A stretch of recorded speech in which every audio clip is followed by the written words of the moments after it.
Pension, no future, no वर्तमान, कुछ भी नहीं बचा हुआ है। आज आर्मी का सत्यानाश कर दिया है। अरे मेरे साथ के कई लोग शहीद हुए, मैं जिंदा आ गया हूँ, पूरा जीवन इनके लिए दूंगा मैं। उनकी डेड बॉडी तक में आई, उनकी चिट्ठी आई, मैं जिंदा आ गया हूँ, उनकी लाशें मुझे याद आ गई।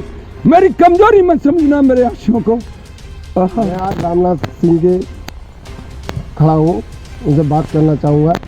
लोकसभा के चुनाव की बात की जाएगी और 25 तारीख को जो वहाँ पे सभा जुड़ेगी उसमें कौन कौन आएगा उसके बारे में जानना चाहूँगा। अभी मैं रामनाथ सिकरवार एक्स आर्मी और कांग्रेस पार्टी का AIC सदस्य हूँ।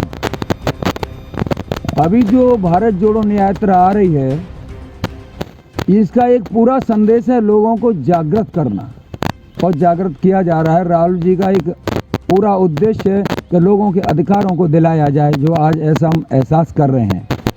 अभी जो मेरे पास सूचना है, इसमें राहुल गांधी जी, प्रियंका गांधी जी, अखिलेश यादव जी और भी तमाम नेता इस यात्रा से आ रहे हैं, जिनका स्वागत मैं 13 चौराहे पे करूंगा। और चुनाव हमने पहले भी विधानसभा का लड़ा था, अच्छा साथ दिया, हम जीत रहे थे। बाद में प्रशासन ने अपनी पूरी ताकत लगा करके हमें 1 नंबर से दूसरे नंबर पे किया। पूरे क्षेत्र को इस बात की मालूम है। अभी लोकसभा चुनाव की हम लोग तैयारी कर रहे हैं, काफ़ी लंबे समय से तैयारी कर रहा हूं, और टिकट लगभग अखबार में हम जो पढ़ रहे हैं मेरा ही नाम चल रहा है, और जनता का भी सहयोग हमें अच्छा मिलेगा। लोकसभा की क्या तैयारी है रामनाथ जी? मैंने कभी न तो विधानसभा की तैयारी की, न लोकसभा की तैयारी की। हम करते हैं लोगों के अधिकारों की बात, हम करते हैं लोगों की विकास की बात, और पूरा जीवन हमने लोगों के लिए काम किया हुआ है।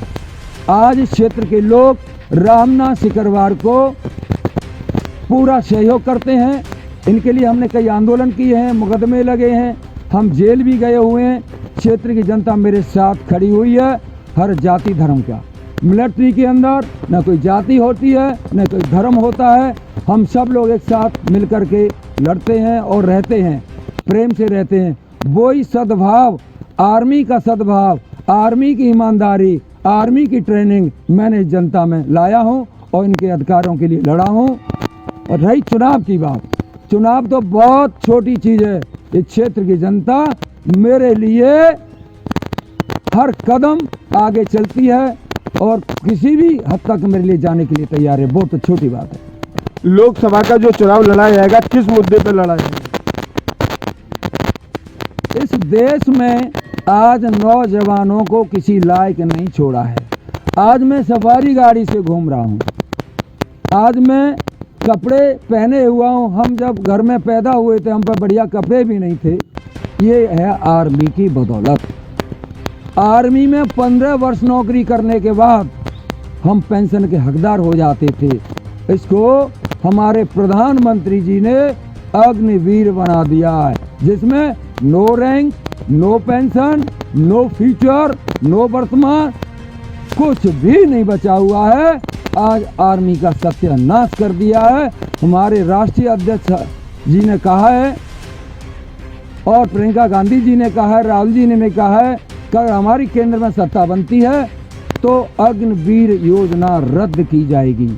और जितने भी तमाम पेपर लीक हो रहे हैं और भी तमाम लोगों के अधिकार जो खत्म हो गए हैं, एक जीता जाता उदाहरण आपको मैं बताऊं कि इस जिला आगरा में 1 अरब 20 करोड़ के आसपास जल जीवन मिशन के तहत रेट्रोफिटिंग योजना के तहत पैसा खर्च किया गया है।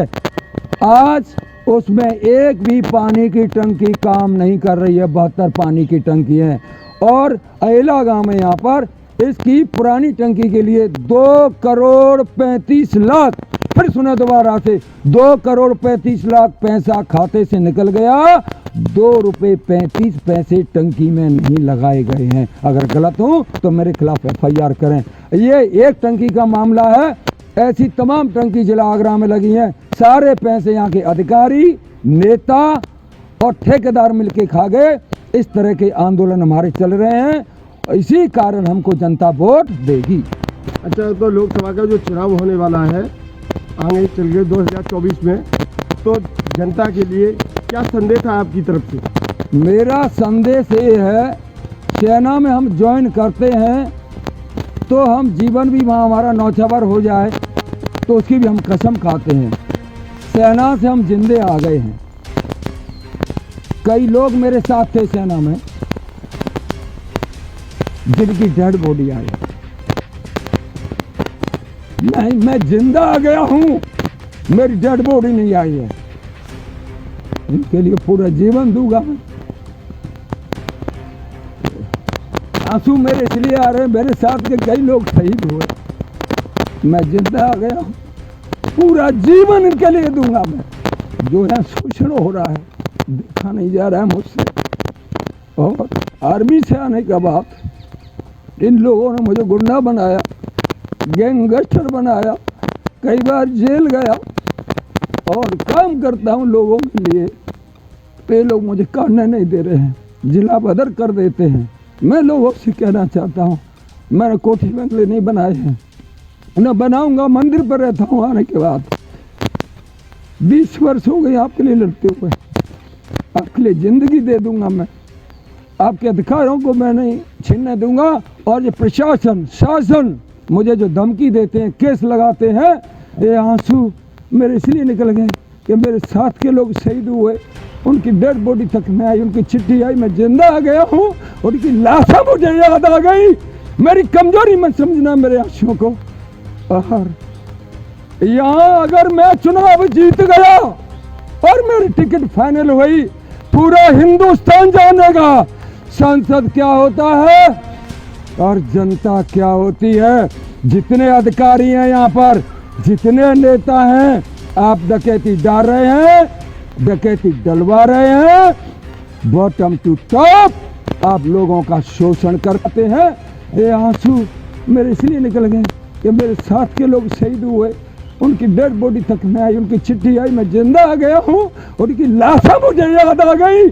मेरी कमजोरी मत समझना मेरे आंसुओं को। और यहाँ अगर मैं चुनाव जीत गया और मेरी टिकट फाइनल हुई, पूरा हिंदुस्तान जानेगा संसद क्या होता है और जनता क्या होती है। जितने अधिकारी हैं यहाँ पर, जितने नेता हैं, आप डकैती डाल रहे हैं, डकैती डलवा रहे हैं, बॉटम टू टॉप आप लोगों का शोषण कर रहे हैं। असल में ये आज़ादी नहीं मिली है, पार्टी ने मेरी टिकट फाइनल करी और मैं चुनाव जीता तो मैं पाकिस्तान के बॉर्डर पर शहीद नहीं हुआ, चाइना के बॉर्डर पर शहीद नहीं हुआ। अगर मेरे बच्चे लोगों के अधिकारों के लिए यहाँ मुझे शहीद होना पड़ेगा तो पहला सीना रामनाथ सिकरवार का होगा। मुझे धमकी देने वाले, मुझे डराने वाले, कानून की धमकी देने वाले, अभी बसई का रोड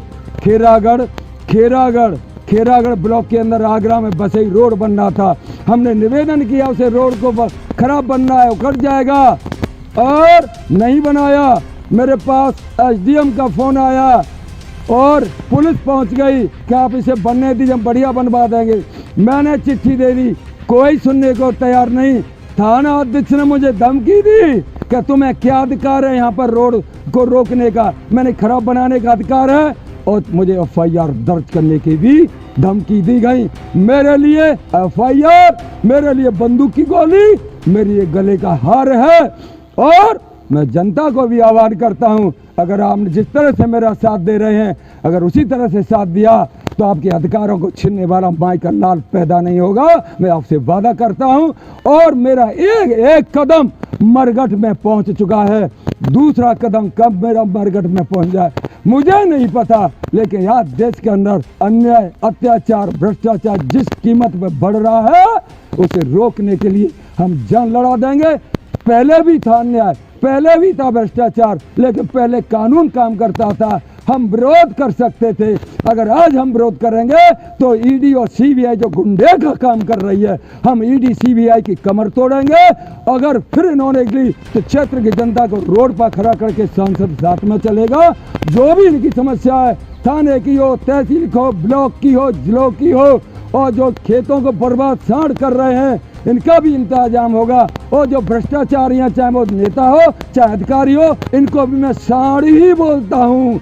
एक खेतों में घुसने वाले सांड और जो भ्रष्टाचारी सांड, इन सब का इंतजाम हम मिलकर के करेंगे, ये मैं आपसे वादा करता हूँ। रामनाथ जी जो भावुक हो चुके थे यहाँ पे जनता के बीच में लेके बातों को, क्योंकि उनके जो वादे हैं उनके जीतने के बाद ही ये वादे पूरे किए जा सकते हैं, और उनके प्यार जो भी है वो जनता के साथ है। धर्मेंद्र सिकरवार, खबर एक्सपर्ट।